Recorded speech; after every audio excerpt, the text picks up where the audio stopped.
دوستو، جب لوگوں نے حضرت علی رضی اللہ تعالی عنہ کو اپنا خلیفہ مقرر کیا تو حضرت علی رضی اللہ تعالی عنہ نے مسجد کوفہ کے منبر پر کھڑے ہو کر یہ اعلان کیا: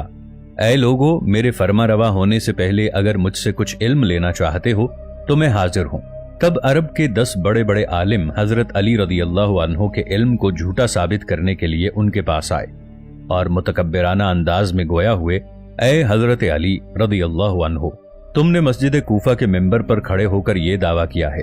اگر کوئی آپ سے جس طرح کا چاہے مرضی سوال کرے آپ اس کا اپنے علم کے مطابق بالکل درست جواب دیں گے۔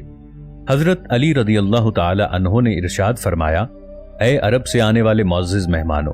آپ نے جو بھی سنا بالکل درست سنا۔ اگر تمہارے دل میں روز قیامت تک کی کسی چیز کا سوال ہے تو تم جان لو اللہ تعالیٰ نے اس بارے میں بھی مجھے اس قدر وسیع علم عطا کیا ہے کہ میں تمہیں اس کا بھی درست جواب دے سکوں۔ تب عرب کے وہ 10 بدو عالم کہنے لگے کہ ہم تم سے ایک ایک کر کے سوال کریں گے، لیکن اے علی اتنا یاد رکھنا کہ ہم ایک ہی سوال کو بار بار دہرائیں گے، لیکن تمہیں اپنے علم میں اضافے کی بدولت اسی ایک سوال کے 10 مختلف جوابات دینا ہوں گے۔ اگر آپ نے ہمیں ایک سوال کے 10 مختلف جواب دے کر مطمئن کر دیا تو ہم مان لیں گے کہ آپ ہمارے خلیفہ ہو۔ اگر آپ ہمیں مطمئن کرنے میں ناکام ہوئے تو پھر یقیناً تم ایک کاذب خلیفہ ہو، نعوذ باللہ۔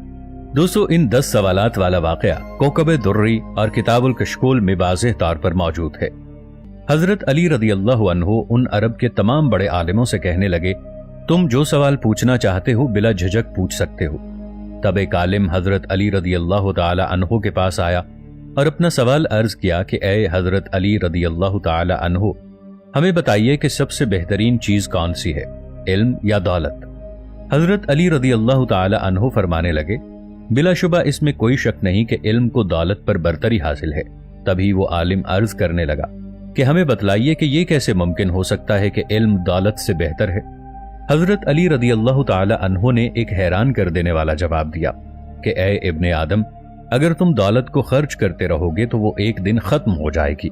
جبکہ تم علم کو جتنا خرچ کرو گے وہ اتنا بڑھتا جائے گا۔ یہی وجہ ہے کہ علم کو دولت پر فوقیت حاصل ہے۔ یہ سن کر پہلا سوال کرنے والا شخص بہت متاثر ہوا اور عرض کرنے لگا: اے حضرت علی رضی اللہ عنہ، آپ نے میرا دل و دماغ مطمئن کر دیا ہے۔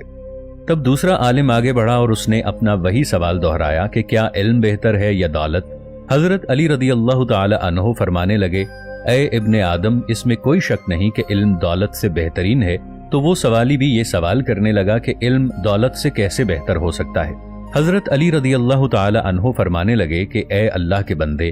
ایک مال و دولت والے آدمی سے اس کی دولت چرائی جا سکتی ہے، اس کا مال چوری ہو سکتا ہے، مگر ایک عالم سے اور اہل علم سے یہ چیز چرائی نہیں جا سکتی۔ اسی طرح تیسرا عالم آگے بڑھا اور اس نے اپنا وہی سوال دہرایا کہ اے حضرت علی رضی اللہ عنہ، ہمیں بتائیے کیا علم بہتر ہے یا مال و دولت بہتر ہے؟ حضرت علی کرم اللہ وجہہ نے جیسا کہ پہلے ان 2 آدمیوں کو جواب دیا تھا اس کو بھی یہی جواب دیا: بے شک علم دولت سے بہتر ہے۔ تبھی وہ آدمی کہنے لگا کہ کوئی ایسی دلیل دیجئے جس سے میرا دماغ مطمئن ہو جائے۔ حضرت علی رضی اللہ عنہ ارشاد فرمانے لگے کہ جب آدمی مر جاتا ہے تو اس کی مال و دولت صرف اس کی اولاد تک محدود رہتی ہے۔ اگر کوئی علم والا مرے گا تو اس کا علم نہ صرف اس کی اولاد اور رشتہ داروں کے کام آئے گا بلکہ رہتی دنیا تک اس کا علم آگے بڑھتا رہے گا۔ چوتھا عالم حضرت علی رضی اللہ تعالی عنہ کی طرف بڑھا اور اس نے بھی یہی سوال کیا۔ حضرت علی رضی اللہ تعالی عنہ ارشاد فرمانے لگے: اے ابن آدم، انسان جب مر جاتا ہے اسے قبر میں اتارا جاتا ہے تو اس کے ساتھ اس کی دولت ختم ہو جاتی ہے اور رفتہ رفتہ وہ سب کے ذہنوں سے مٹنا شروع ہو جاتا ہے،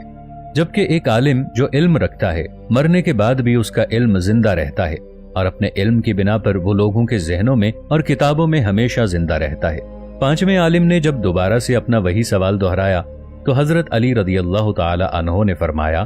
اے ابن آدم، دیکھنے میں سب سے زیادہ یہی آیا ہے کہ دولت مند آدمی کی اولاد بے انتہا بگڑی ہوتی ہے۔ زیادہ دولت ہونے کی وجہ سے وہ الٹے کاموں میں ملوث ہو جاتے ہیں، جیسے شراب نوشی، جوا اور دوسرے دیگر کام وغیرہ، جبکہ عالم کی اولاد نیک، نمازی اور فرما بردار ہوگی۔ چھٹے عالم نے وہی سوال حضرت علی رضی اللہ تعالی عنہ سے کیا تو آپ رضی اللہ عنہ نے فرمایا: جس انسان کے پاس مال و دولت زیادہ ہوگی اس کے اسی قدر دشمن زیادہ ہوں گے، جبکہ جس کے پاس علم ہوگا اس کے ارد گرد با اخلاق اور عالم لوگوں کا دائرہ ہوگا۔